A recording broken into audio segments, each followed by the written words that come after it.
ভদ্র মেয়ে চেনার উপায় কি? একজন মেয়ে এটা কি ডিসেন্ট ম্যানারের কোনো মেয়ে? একজন মেয়ে সে কি সভ্য নাকি অসভ্য, সে কি ভদ্র নাকি অভদ্র, এটা জাস্টিফাই করব কেমন করে?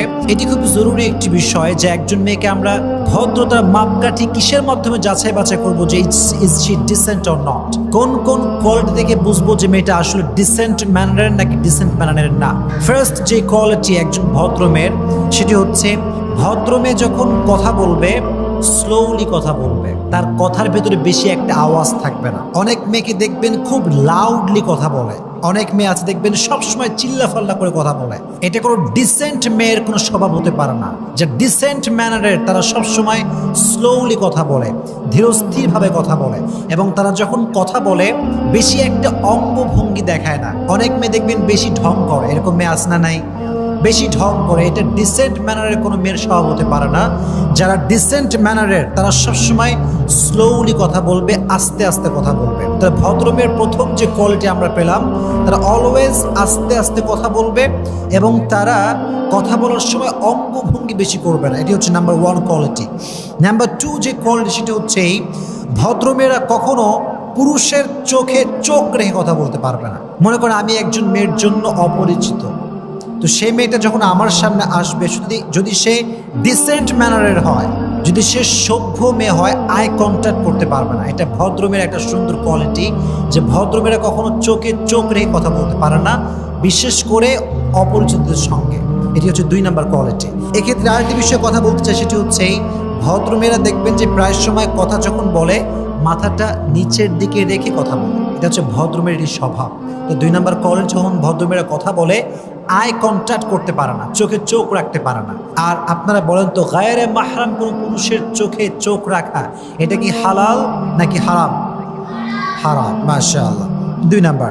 3 নাম্বার হচ্ছে একজন ভদ্র মেয়েকে যাচাই বাছাই করতে হলে তার ড্রেস দেখতে হবে, পোশাক দেখতে হবে। একটা পোশাক, একটা মেয়ে কতটা কোয়ালিফাইড, একজন মেয়ে কতটা সভ্য, মার্জিত, সুশিক্ষিত, এটা তার পোশাকে শোভা পায়। যে মেয়েটা জিন্সের প্যান্ট পরে, টি শার্ট পরে, টাইট ফিটিং, তাকে দেখলে মানুষ বোঝে সে আসলে ইসলামিক মাইন্ডের হতে পারে না। তো একজন মেয়েকে জাস্টিফাই করার একটা বড় উপায় হচ্ছে তার ড্রেস, তার পোশাক। তার পোশাক বলবে যে is she decent or not, এটা তার পোশাক বলে দেবে। এজন্য ভদ্র মেয়েরা সবসময় ঢিল ঢালা পোশাক পরে, বোরকা পরে, পর্দা এবং হিজাবকে মেনটেন করে চলে। তাহলে একজন মেয়েকে ভদ্র নাকি অভদ্র যাচাই বাছাই করার বড় একটা মাধ্যম হচ্ছে তার ড্রেস, তার পোশাক।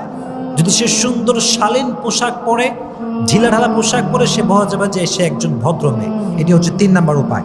4 নাম্বার উপায় হচ্ছে ভদ্র মেয়েরা সাধারণত সেলফ সেন্টার্ড হয়, আত্মকেন্দ্রিক হয়। আপনি দেখবেন ভদ্র মেয়েরা বাসার থেকে বেশি একটা বের হয় না। মাসের পরে মাস হয়ে যায়, সপ্তাহের পরে সপ্তাহ পার হয়ে যায়, কিন্তু ভদ্র মেয়েরা বাসার উপর থেকে নিচে নামেই না। বাংলাদেশে এমনও অনেক মেয়ে আছে যারা সপ্তাহের পরে সপ্তাহ বাসার ভেতরে থাকে, রুমের ভেতরে থাকে, প্রয়োজন ছাড়া তারা বাইরে বেরই হয় না। অনেক মেয়ে দেখবেন যে বাসার পাশের যে এলাকা আছে ওই এলাকার নাম কি তাও সে জানে না। এতটা সভ্য, এতটা ভদ্র যে আশেপাশের এলাকার নামও সে জানে না, কখনো সে বের হয় না প্রয়োজন ছাড়া। তাহলে ভদ্রমের একটা বড় কোয়ালিটি হচ্ছে তারা সেলফ সেন্টার্ড হয়, আত্মকেন্দ্রিক হয়, তারা প্রয়োজন ছাড়া বাইরে বের হয় না। এজন্য মা বোনদেরকে বলবো, যারা সকালে একবার বাজারে যান, বিকালে একবার বাজারে যান, এই অভ্যেসটা বাদ দিয়ে দেন। এই অভ্যেসটা অনেক খারাপ একটা অভ্যেস। এই জন্য মা বোনদেরকে বলো বাসা থেকে বেশি এটা বের হবে না, কারণ বাইরে ফেতনা আছে, অনেক ফেতনা আপনি জুড়ে যেতে পারেন। তাহলে 4 নম্বর কোয়ালিটি হচ্ছে ভদ্র মেয়েরা সেলফ সেন্টার্ড হয়, তারা সবসময় বাসার ভেতরে নিজেকে গোপন করে রাখে, প্রয়োজন ছাড়া বাইরে তারা বের হতে পারে না। এটি হচ্ছে 4 নম্বর। 5 নম্বর হচ্ছে ভদ্র মেয়েরা কখনো স্টার জলসা বা জি সিরিয়াল কি আছে না এইসব টিভিতে দেখায়, ভদ্র মেয়েরা, ভদ্র ঘরের মেয়েরা এই সমস্ত সিরিয়াল দেখতে পারে, এটা দেখতে পারে না। এটা ভদ্র মেয়ের স্বভাব না, বরং ভদ্র মেয়েরা দেখবেন সবসময় বই পড়ে, তারা ফ্রি টাইমে বই পড়ে, কিংবা কোনো একটা আলোচকের লেকচার শোনে, কিংবা তার কবিতা লেখে, কবিতা পড়ে। কিন্তু ভদ্র ঘরের কোনো মেয়ে কখনো স্টার জলসা কিংবা জি টিভি, জি সিরিয়াল দেখতে পারে, এটা ভদ্র মেয়ের স্বভাব হতে পারে না। এটি হচ্ছে 5 নাম্বার। 6 নাম্বার, ভদ্র মেয়ের স্বভাব হচ্ছে কখনো সে হিংসুক হয় না। মনে রাখবেন, হিংসার প্রবণতা পুরুষদের মাঝে যেই পরিমাণ আছে তার চাইতে মেয়েদের মাঝে বেশি আছে। মেয়েরা বেশিরভাগ ক্ষেত্রে তারা হিংসা পরায়ণ হয়, প্রচুর পরিমাণে হিংসাত্মক মাইন্ড তারা বিলং করে। তবে সব মেয়ে না, কিছু কিছু মেয়ে।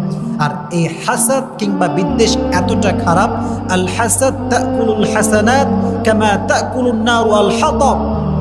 হিংসা মানুষের আমলকে এমনভাবে জ্বালিয়ে পুড়িয়ে ছারখার করে দেয় যেমনভাবে আগুন কাঠকে পুড়িয়ে জ্বালিয়ে ছারখার করে দেয়। এই জন্য হিংসা বড় মারাত্মক জিনিস। কোনো ভদ্র ঘরের মেয়ে হিংসার মতো খারাপ স্বভাব বিলং করতে পারে।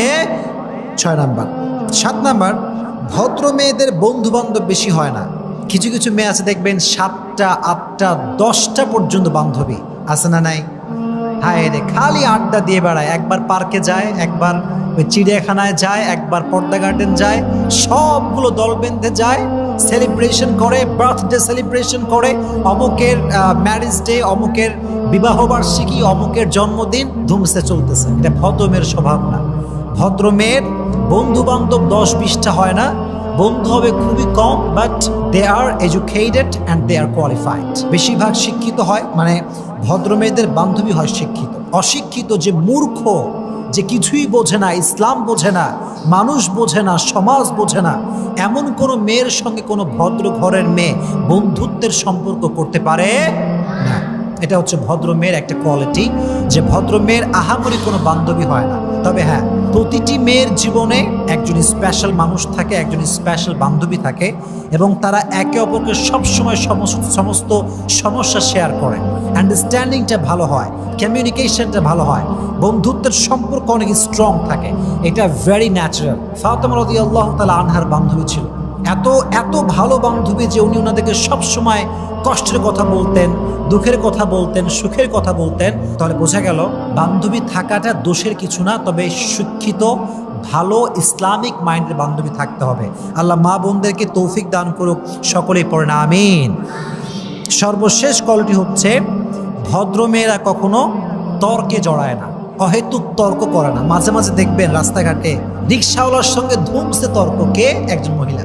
এমন একটা ভাব, মানে ওরা জায়গায় পুঁতে ফেলবে।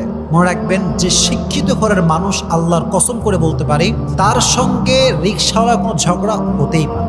রিক্সাওয়ালা সে একজন সাধারণ পাবলিক, সে একজন অশিক্ষিত মানুষ। And you are educated man. আপনি শিক্ষিত মানুষ, আপনার সঙ্গে অশিক্ষিত ঝগড়া যায় কেমনে? এটা ঠিক না। এই জন্য দেখবেন ভদ্রমেয়েরা সবসময় এই সমস্ত ঝগড়া, মারামারি, কিলাকিলি, এগুলোর ভিতরে ভদ্রমেয়েরা থাকেই না।